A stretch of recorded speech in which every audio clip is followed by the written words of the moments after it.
सभी प्रकार के सोने चांदी के दागिने खरीद करो आप एक ही जगह अरमान ज्वेलर्स में। केडीएम के सोने पर रमजान के पूरे महीने मजदूरी बिल्कुल फ्री और वो भी 100% रिसेल के साथ। हमारा पता 71 सिद्धेश्वर पेट, बीजापुर वेस्ट, सोलापुर। माननीय धन्यवाद अध्यक्ष जी।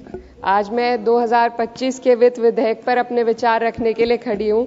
सरकार इस बजट को जन कल्याणकारी बता रही है, लेकिन क्या ये वास्तव में गरीबों, किसानों, श्रमिकों और मध्यम वर्ग के हितों की रक्षा करता है?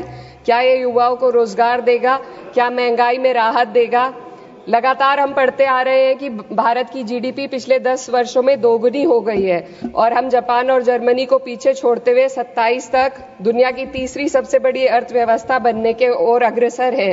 लेकिन यह उपलब्धि तब फीकी पड़ जाती है जब हम प्रति व्यक्ति जीडीपी के आंकड़ों को देखते हैं, जिसमें भारत विश्व स्तर पर 100 से अधिक देशों से पीछे है। 23-24 के लिए स्थिर कीमतों पर प्रति व्यक्ति जीडीपी केवल 1,24,600 रुपए है। ये कोई आश्चर्य की बात नहीं कि सरकार इस डेटा पर बात करने से बचती है, क्योंकि वे ये नहीं समझा सकते कि पूरे देश की जीवन स्तर में वृद्धि क्यों नहीं हो रही। वे ये नहीं बता सकते कि देश में इतनी गहरी आय असमानता क्यों बनी हुई है और आम नागरिकों को आवश्यक सेवाओं तक पहुंचने में इतनी कठिनाइयां क्यों होती हैं। सरकार दावे करती है कि भारत की अर्थव्यवस्था दुनिया में सबसे तेजी से बढ़ रही है, लेकिन इस विकास का लाभ केवल अमीरों को मिल रहा है। आज हमारे देश में शिक्षित युवा नौकरी की तलाश में दर दर भटक रहा है। सरकारी नौकरियों में लाखों पद खाली पड़े हैं, लेकिन भर्ती नहीं हो रही।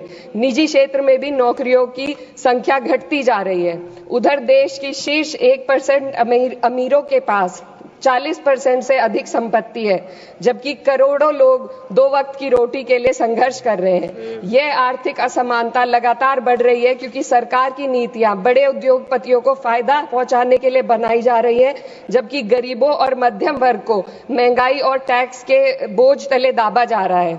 जब यह सरकार सत्ता में आई थी तब $1 लगभग 60 रुपए के बराबर था और आज 83 तक पहुंच गया है। Sir 2 minute. रुपए की इस गिरावट का सीधा असर आम जनता पर पड़ता है।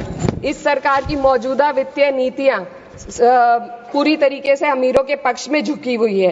भारत एक समाजवादी देश है जहां सरकार का कर्तव्य है कि शिक्षा, स्वास्थ्य, यातायात जैसी बुनियादी सुविधाओं का लाभ अपने नागरिकों को पहुंचाए और उन्हें समान अवसर और सुरक्षा दे। भारत के सरकारी स्कूलों और अस्पताल की हालात लगातार बद से बदतर होते जा रहे हैं। सर बस किसानों पर अपनी बात रखना चाहती हूँ। हमारा देश तब तक सशक्त नहीं हो सकता जब तक हमारे किसानों को उनका हक नहीं मिलता। 2023-24 में भारत की 46% श्रमिक आबादी कृषि क्षेत्र में कार्यरत थी, फिर भी इस क्षेत्र को नजरअंदाज किया जा रहा है। सरकार किसानों की आय दुगनी करने का वादा करती है, लेकिन असलियत यह है कि खेती की लागत बढ़ रही है, जबकि किसानों की आमदनी स्थिर बनी हुई है। ट्रैक्टर और हार्वेस्टिंग मशीनों पर 12% जीएसटी में। सर 1 मिनट, सर किसानों का मुद्दा है, बस 1 मिनट सर, खत्म कर लें। हार्वेस्टिंग मशीनों पर 12% जीएसटी से किसानों को परेशानी और बढ़ रही है। यदि सरकार इस बोझ को कम कर दे तो खेती में फायदा होगा। साथ ही साथ प्रधानमंत्री किसान सम्मान निधि के तहत जो मिलने वाली राशि है उसको बढ़ाकर 6,000 से 12,000 कर दे तो किसानों की आय में फायदा होगा।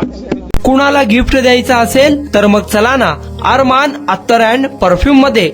सर्व प्रकारचे ब्रँडेड अत्तर, परफ्यूम एकाच ठिकाणी मिळण्याचे सोलापुरातील प्रसिद्ध ठिकाण Arman Attar and perfume.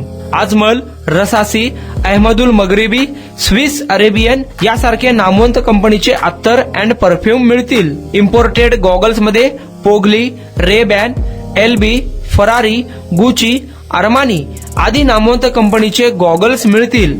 रॅडो, Rolex, Armani, AP, Hublot या कंपनीचे लेटेस्ट इम्पोर्टेड वॉचेस उपलब्ध।